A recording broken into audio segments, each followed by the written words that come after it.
आलोक ice academy की YouTube channel पर स्वागत है दोस्तों। आज एक ऐसा ऐतिहासिक निर्णय आया है पुनः, जिसने ये बात सिद्ध करने की कोशिश की है कि हमारे संविधान निर्माताओं ने संविधान कितना सोच समझ के बनाया था। क्योंकि हम बहुत बार जोश में ये आलोचना कर जाते हैं कि हमारा संविधान उधार का संविधान है, हमारा संविधान तो दूसरे देशों से हमने चुरा के लिख लिया है। कुछ लोग तो आजकल हमने ये बड़ा फैशन सा चल गया है कि 1935 के अधिनियम से हमने ले लिया था 2/3 संविधान।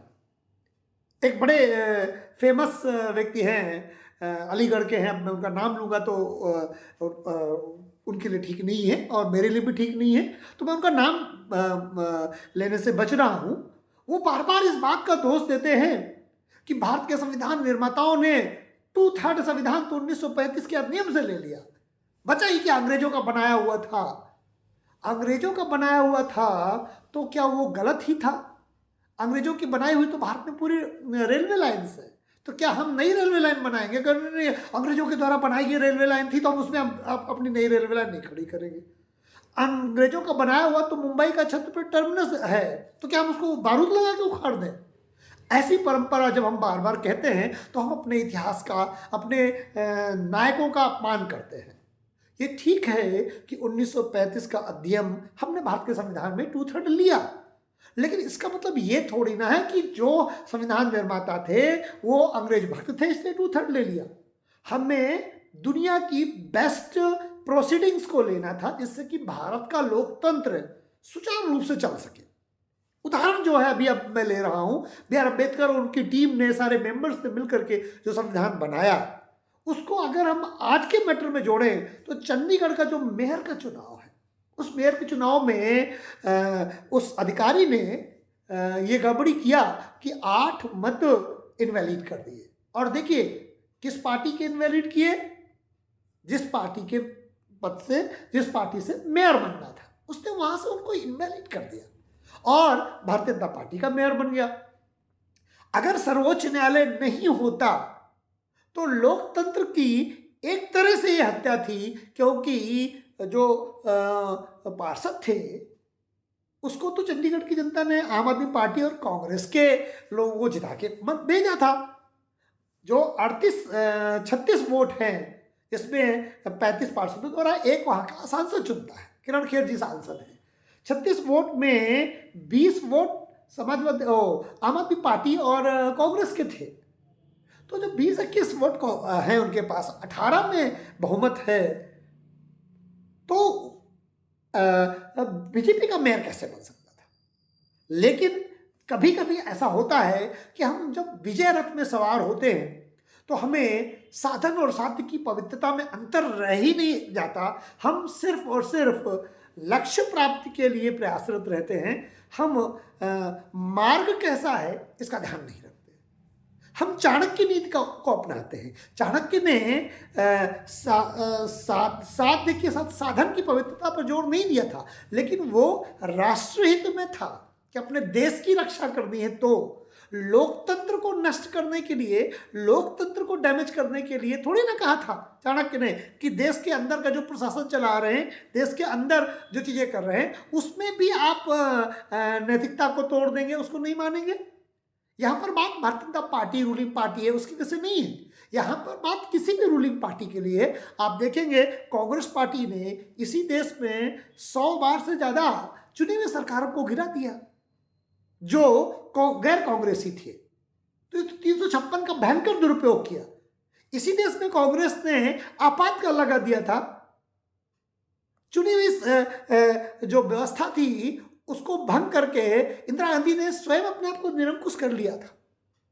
आप समझिए, मैं ये कहना चाहता हूँ 75 सालों की समग्रता में अगर हम आपातकाल से तुलना करें, अगर हम चुनी हुई सरकारों से गिराने की तुलना में भारतीय जनता पार्टी के द्वारा किए गए इस काम को देखेंगे तो इतना चिंदू सा काम लगेगा। भारतीय जनता पार्टी ने तो मेयर में ऐसा काम किया है, कांग्रेस पार्टी ने तो बहुत बड़े अपराध किए हैं इसी लोकतंत्र को नष्ट करने के लिए। लेकिन लोकतंत्र में अपराध होता है या गलती होती है। अगर कांग्रेस ने 100 बार से ज्यादा बार चुनी सरकारों को गिराया है, कांग्रेस ने इस देश में आपातकाल लगाया है, इसका मतलब ये थोड़ी ना है कि भारतीय जनता पार्टी को छूट मिल जाती है ऐसी कोई भी गलती करने का। कोई भी राजनीतिक दल जो कभी शुचिता की बात करता था, जो कभी चाल और चरित्र की बात करता था, जो कभी साध्य के साथ साथ साधन की पवित्रता पर बात करता था, उस दल से या उस दल के कार्यकर्ताओं से या उस दल के नेताओं से जनता ऐसे कृत्यों की उम्मीद नहीं करता है। इसलिए अब सारे राजनीतिक दलों को, उसमें भारतीय जनता पार्टी भी शामिल है और सारे राजनीतिक दल भी शामिल हैं, लोकतंत्र को कमजोर करने का प्रयास नहीं करना चाहिए।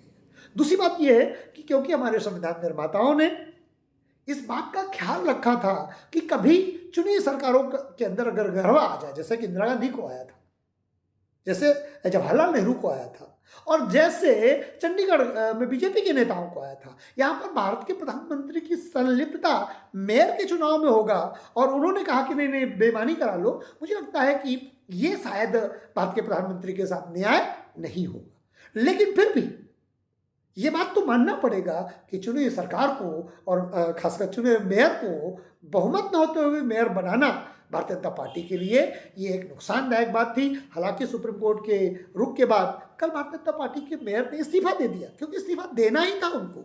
इस्तीफा देने के सिवा उनके पास कोई दूसरा रास्ता नहीं था। लेकिन इस्तीफा देने से नहीं बनता है, भारतीय जनता पार्टी ने वो गलती कर दी। तो इसीलिए 400 पार के लक्ष्य को प्राप्त करने के लिए भारतीय जनता पार्टी को ये बात को ध्यान रखना होगा कि साधन के साथ साथ साध्य की पवित्रता का वो ख्याल रखे, क्योंकि अगर वो ऐसा नहीं करती है तो फिर राजनीतिक शुचिता की जो बात करती थी तो उसमें और कांग्रेस पार्टी में क्या अंतर रह जाएगा। इसीलिए मैं कहता हूं कि सत्ता का चरित्र बड़ा कठोर होता है। जब व्यक्ति विपक्ष में होता है तब वो नैतिकता के दूध से नहाया हुआ होता है, लेकिन जब वो सत्ता में आता है तो उसके बाद वो उस आवरण को उतारकर फेंक देता है, फिर सत्ता को सत्ता के चरित्र से चलाता है। ये अच्छी बात नहीं। लोकतंत्र इसकी अनुमति नहीं देता है।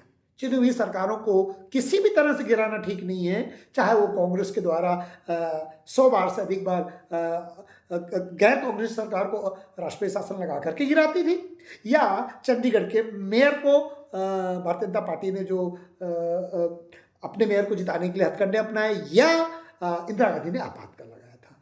तीनों को मैं जस्टिफाई नहीं करता हूं।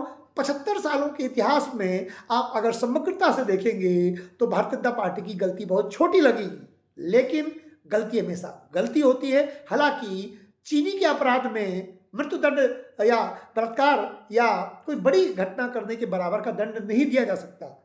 इसका मतलब मैं कतई नहीं कह रहा कि मैं benefit of doubt Bharatiya Janata party को देने जा रहा हूं। मैं सिर्फ ये कह रहा हूं कि ये भी बहुत बड़ी गलती है जो भारतीय जनता पार्टी के नेताओं ने किया, लेकिन ये गलती उतनी बड़ी नहीं लगती जितनी इंदिरा गांधी और जवाहरलाल नेहरू जी ने भी किया था। फिर भी मैं मानता हूं कि भारतीय जनता पार्टी के नेतृत्व से ये चूक हुई है और उन्हें इस तरह के हथकंडों से बाज आना चाहिए और ये सिद्ध करना चाहिए कि सत्ता में रहते हुए भी जैसे वो विपक्ष में चाल और चरित्र की बात करते थे, उसी तरह से वो सत्ता में आकर के चाल और चरित्र की बात को जीवंत रखेंगे। तो दोस्तों, उम्मीद है कि चंडीगढ़ का जो मेयर इलेक्शन है इसमें लेकर के मैंने एक विवेचना की है।